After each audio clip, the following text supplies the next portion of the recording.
Welcome to Elevate with Emily. For those of you who are new to my channel, I'm Emily Burnham. I have a master's in marriage and family therapy, and I love sharing activities and exercises for you to do with children and teenagers to help boost their mental health, increase self-awareness, and help them feel safe, heard, and validated. In today's video, I'm going to go over an art therapy activity. Of course, doing this activity doesn't mean you are a certified art therapist or know how to do therapy. However, it is such a great tool to use whether you're a therapist with clients, a parent looking for activities to bond with your child, help them to become more self-aware, goal set, all of those good things. If you're a teacher looking for positive mental health activities to do with your students, etc., then you're in the right place. Today's activity is called Tree of Strengths. Essentially, we're going to draw a tree, and as we draw this tree, we're going to fill out the different parts of the tree with things relating to our selves, our past selves, our current selves, and our future selves. And it's very helpful to do this activity with your child, with your client, as they're doing it. Do it yourself, one, so that at the end of the activity, when you ask them to share, you have something to share as well. It can be a reciprocal, collaborative process where you're both getting to know each other better.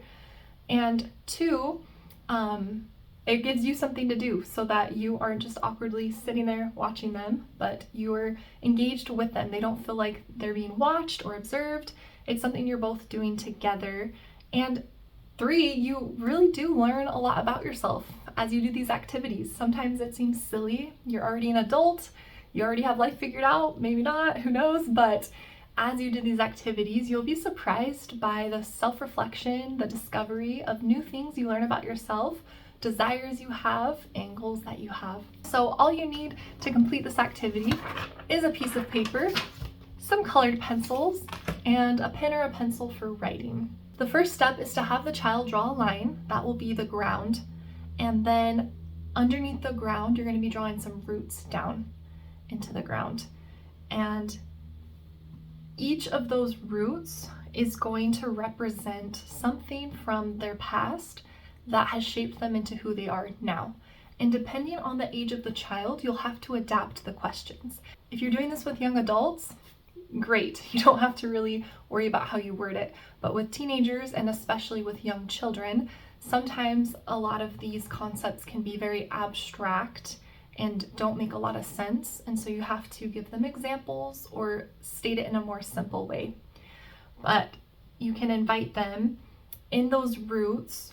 What makes you who you are today? What strengths have you developed or resources have you drawn from that make you strong, that make you confident?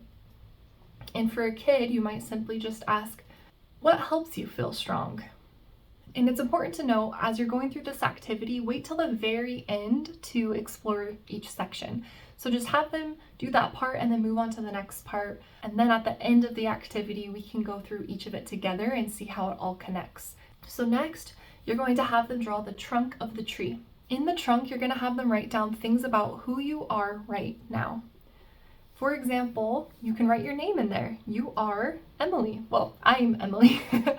And so I can write Emily, and then things in my life right now that make me who I am, that make me unique. And then from there, you're going to want to draw some branches. And so at the very beginning of this activity, it's also important to indicate spacing, because as they draw their trunk and then their branches, there's going to be leaves. And as you can see on mine, I ran out of space for the leaves. When I was being shown this activity, I didn't really quite know what it was going to look like or that I would need all these leaves. And so, yeah, just, even showing them an example beforehand so they can kind of know like, oh, okay, I'm going to need to leave more room at the top so I can have some leaves there.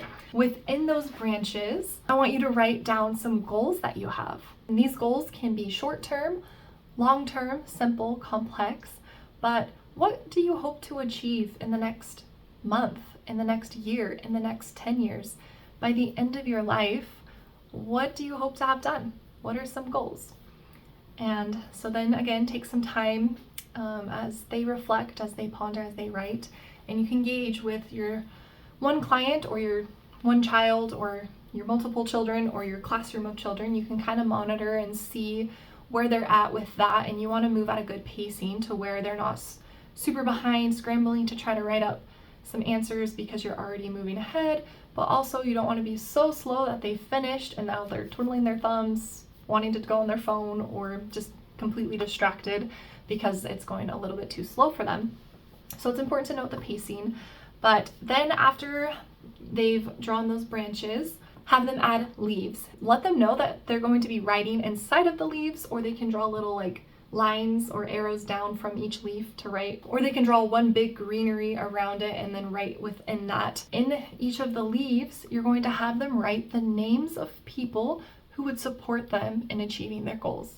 And I love this concept because oftentimes our goals remain abstract, and adding that extra layer of leaves of people who would actually support you in your goal helps those goals to feel more achievable. It helps you to recognize, I'm not alone in this. I have people who can hold me accountable, who can help me achieve these goals, who can check in on my progress. This is doable. And so not only does it help those goals become more real, but it also just is a good boost to your self-esteem of, look how many people I have in my life who would support me, who are there for me. And if you do have a few students who are going really fast ahead of the others, invite them or encourage them to add more detail to their drawing. And if you have some that are taking too much time drawing in the little details, you might encourage them to just focus on the writing part of it, and they can go back and make more details later. And last but not least, this part is optional, but it's really, really cool and helpful. You can add into your scenery of a tree, you can add a sun, and then you can add rain clouds.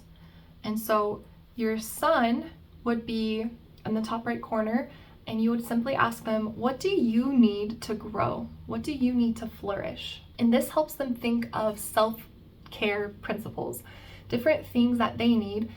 Just like a tree needs sunlight and water to grow, what are things that they need to be healthy mentally, physically, emotionally, rest, school, connection, so that can help them build their self-care toolbox. And then you add in the rain clouds. And the rain clouds can represent, what are some challenges you face regularly? What are some things pressing in on you right now that are challenging or heavy? And then as they, write down some of those, you can have them add little raindrops. And the raindrops are, well, what helps you cope with those hard things? What helps you to make it better? If you're asking that to a child, you might simply say, what helps you feel better? But what we're assessing for here are coping skills. What are the tasks or the things that they do to deal with hard challenges that can help them feel better? And we can hone in on those and use those even more with that child, or even eventually offer some more coping skills and ideas for them to try. And I love that they're raindrops because that symbolizes tears, and tears really do help. We are made to cry. Part of when you are really, really sad and you're trying to hold in your sadness, like you start shaking sometimes, right? Or even if you're really, really angry and you're trying to hold it in, you shake. And that's because our body's meant to express.